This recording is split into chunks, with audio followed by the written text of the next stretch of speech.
AMD, Intel, and Supermicro all dropped big after reporting earnings. Is this what we should expect for Nvidia? Well, we'll take a closer look in today's episode. I want to thank the Motley Fool for sponsoring this video, and check out fool.com/Jose for the 10 best stocks to buy now. With that link, you get a promotional offer for the subscription service. Now, let's continue with today's episode. Hey guys, welcome back to another episode. Today, we're going to take a closer look at obviously Nvidia. We do know that quarter one for fiscal year of 2025 earnings are going to come out on May 22nd of 2024. So about 21 days from now.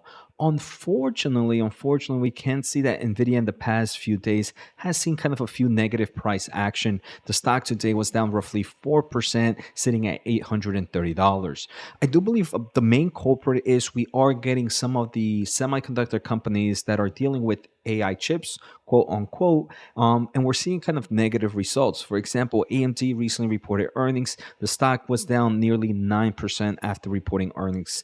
And I just did an AMD video, so make sure to check that out. We also had Intel report last week, and we can see in the past 5 days, the stock is down roughly 12%.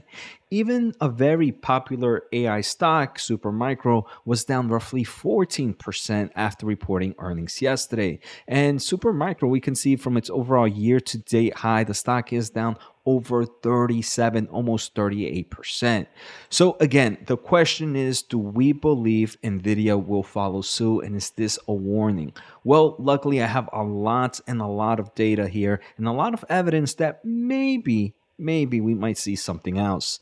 So I think with Nvidia, you have three evidence that we can look at. First is going to be big tech capital expenditure, and this is the money that big tech uses to improve their overall solutions for research and development. The second is maybe the manufacturing and the AI servers, and third is their competitors.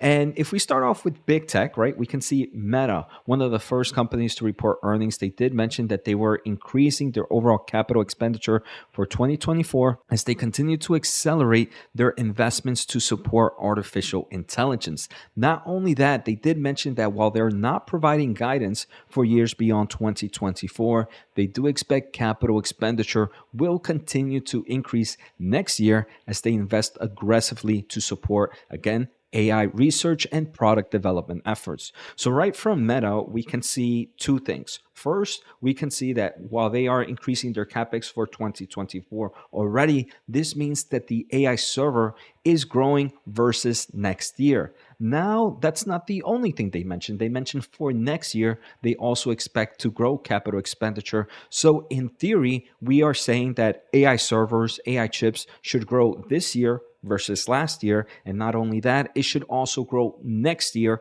compared to this year based on Meta's overall commentary. Now, Meta wasn't the only company to kind of report growth in capex. We can see Microsoft, they do expect capital expenditure to increase materially on a sequential basis driven by cloud and AI infrastructure. They mentioned that even right now, as they continue to bring online their scale of AI investments and growing demand, the overall demand is still much higher than the overall capacity. So not only are we seeing big tech increase their capital expenditure, which we saw that from Meta, now from Microsoft, but Microsoft is saying that even as they continue to invest heavily, there's still way more demand than capacity. Before we go any further, we are now on the road to 50,000 subscribers by the end of the year. Thank you all for the crazy support. So if you haven't and are enjoying the content, make sure to hit the thumbs up and the subscribe button. Finally, if you want to support the channel a little bit more, make sure to check out my special offer at fool.com/Jose. Now back to today's episode. We're also seeing very similar from Google. They are increasing their capex in the first quarter to 12 billion, mainly the main component being data centers. And looking ahead, they expect quarterly capex throughout the year to be roughly at or above quarter one levels. So again, we continue to see this grow over time. The final one I have here, I believe, is Tesla. And Tesla mentions that, hey, look, we'll spend about $10 billion this year in combined training, inferencing, AI. And they even mentioned, right? Elon even mentioned that any company not spending at this level and doing so efficiently cannot compete. So Elon is saying that, hey, look, right now, if you're not investing in AI, you're going to be left behind. So from all these big tech companies, I did obviously forget Amazon here. I should have included that. But we can see from all the big tech players, we should expect that, hey, look, 2024 in forms of AI chips, in form of AI servers, should grow versus 2023. Not only that, from certain companies, we do also expect that 2025 will also be another growth year. Now, next, I want to take a closer look at AI chips and servers. And this is not the competitors. This is more kind of like the manufacturing and the kind of OEMs that create servers out of the AI market. So TSM, the biggest advanced manufacturing for semiconductor products, did mention that, hey, look, they forecast revenue contribution for several AI processors to more than double this year and account for low teens. And they expect for the next 5 years, they expect this to grow at a 50% compounded annual growth rate. So TSM, the big manufacturing company, says that there's going to be a lot more AI chips, and they call these AI processors mainly GPUs and AI accelerators. These are not any of those AI chips that go on the edge or anything like that. It's mainly like your AI accelerators and your AI GPUs and your kind of AI data center solutions. So they mentioned that, hey, look, it's going to be more chips this year versus last year. So here we can continue to see that rule that the market is growing. Now, TSM also mentions that they expect several AI processors to be the strongest driver of their high performing computing platform growth with the largest contribution in terms of overall incremental revenue growth. And so if TSMC is seeing a nice revenue growth of AI chips, AI accelerators, AI processors, and we know that for Nvidia these AI processors are huge margins, then we can definitely see that Nvidia can definitely get a nice market share. So TSM is sharing some great information. One final thing here for TSM, they mentioned that AI related data center demand is very strong, and they believe that hyperscaler players are going to shift more of their wallet to AI servers, which is favorable to TSMC. And I have talked about this in previous episodes where I personally believe Taiwan Semiconductor Manufacturing's management is one that's, I want to say, calls it how it is. They don't put any fluff. They don't try to protect it being in the downside. They don't try to rally it being on the bullish side. They say it how it is. So when I personally hear the CEO of TSM mention something like this, it tells me, hey, look, AI servers, AI GPUs are going to have a great time in 2024. Now, Supermicro recently reported earnings, and they did mention that overall, the CEO remains optimistic that AI growth will continue for many quarters, if not many years. So, all the evidence that we're seeing right now point in a great market for AI accelerators. We're seeing capital expenditure increase from big tech players. We're seeing the demand from the manufacturing side, and we're also seeing the server side also see huge growth in AI servers. Why are these other companies tanking? Well, the competitors aren't really competitors to Nvidia right now. AMD and Intel, while they do have their AI chips are such a small portion of their revenue that they're almost non-existent compared to some other solutions. AMD and Intel both have most of their revenue coming from CPUs. But they did give us some more evidence that the market is strong. So they mentioned that, look, the MI300 for 2024 is expected to have revenue of $4 billion, and they did increase their overall guidance. $4 billion is a nice number, and some of you might be wondering, hey, Jose, this is gonna eat up NVIDIA's lunch this year. Well, I don't know if that's necessarily true. We're going to look at some numbers, but overall, from Lisa Su, we are seeing that the demand for AI accelerators is still strong. So again, even more evidence for NVIDIA. Now, Lisa Su does mention that right now, their biggest issue is kind of supply. If they had way more supply, they would be able to sell more chips. Unfortunately for AMD, the MI300 has a very, very, very special advanced packaging, even more special or more advanced than the H100 and the H200. So that capacity is very, very small, and that is one of the main reasons AMD can't really grow it as quickly. We do know that Nvidia, though, has a very strong supply management side, and they've been increasing their overall supply for the past quarters, and they mentioned they will continue to do this for the upcoming quarters. But overall, AMD gives us more bullish sentiment of AI accelerators.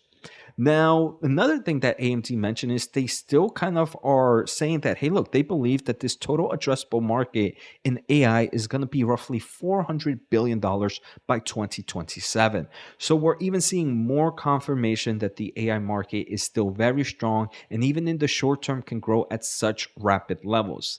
Now, Intel has their AI accelerator, the Gaudi 3, which just recently launched. And now they expect about $500 million in revenue in the second half of 2024. And obviously, they will see an increased momentum in 2025 as they continue to expand their overall supply. So it does seem like AMD and Intel are both telling us the same story. Hey, look, we have AI accelerators. We're selling as much as we can. Unfortunately, our supply chain is not as strong to keep up with the overall demand. So if and right, if we take a closer look at these two companies, the two competitors of Nvidia believe that in 2024 they're only going to make $4.5 billion, dollars, maybe around $5 billion, dollars, let's say, in AI accelerators.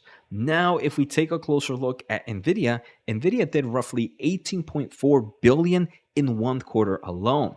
So you're telling me, and obviously all these data centers are not just chips, it's also their networking solutions, it's also their software solutions, but it kind of comes in a package deal. The more AI servers they sell, the more networking they sell, the more software they sell. So it's kind of one that grows with the other. But you're telling me right now that, hey, look, the market is growing. We're seeing that confirmation from capital expenditures continue to grow. You're also telling me that the companies that are building the TSMCs mentions that AI chips are being built at record pace and they're going to continue to grow. So we're seeing an increase in supply. So we're seeing an increase in demand by the overall capital expenditure in big tech. We're seeing an increase of supply because TSMC says that they're making more chips and they're seeing that revenue growth. But from the two competitors, we're seeing that their supply is not high enough, even though they have high demand. So where is all this other demand going to go? Where is all these orders where we're seeing the increase in capital expenditure going to go? I personally believe that the biggest player here and the one that's going to continue to dominate is going to be Nvidia. So right now, I believe every single evidence that we've seen points for a bullish direction in Nvidia's data center revenue for at least this year in general. Now, the question was, do we think Nvidia stock can drop after earnings? Personally, if they stay around these levels of 830, PE forward 1 year is sitting at 26.93. I personally believe that is very, very cheap. And if they stay at these levels, my answer is no. I think the chances of Nvidia dropping after earnings is if we continue to see, if these positive evidence are right, I believe that this stock will more have a higher probability of going higher from here. Obviously, that probability decreases if before earnings we see Nvidia stock kind of skyrocket. Obviously, if the stock price is much higher, the probability of dropping might be a little bit higher as well. But based on where the stock is right now, based on the evidence that we see, I think Nvidia has a very, very good chance of not dropping after earnings. So let me know what you guys think of this overall episode. Hopefully the evidence that I brought was very useful and it really showcased why maybe AMD and Nvidia and Intel dropped after earnings. Super micro drop, but personally I think that's always been an overvalued monster for no real reason. But I know I might get some hate for saying that. So take care, have a good day, see you next time, and peace out.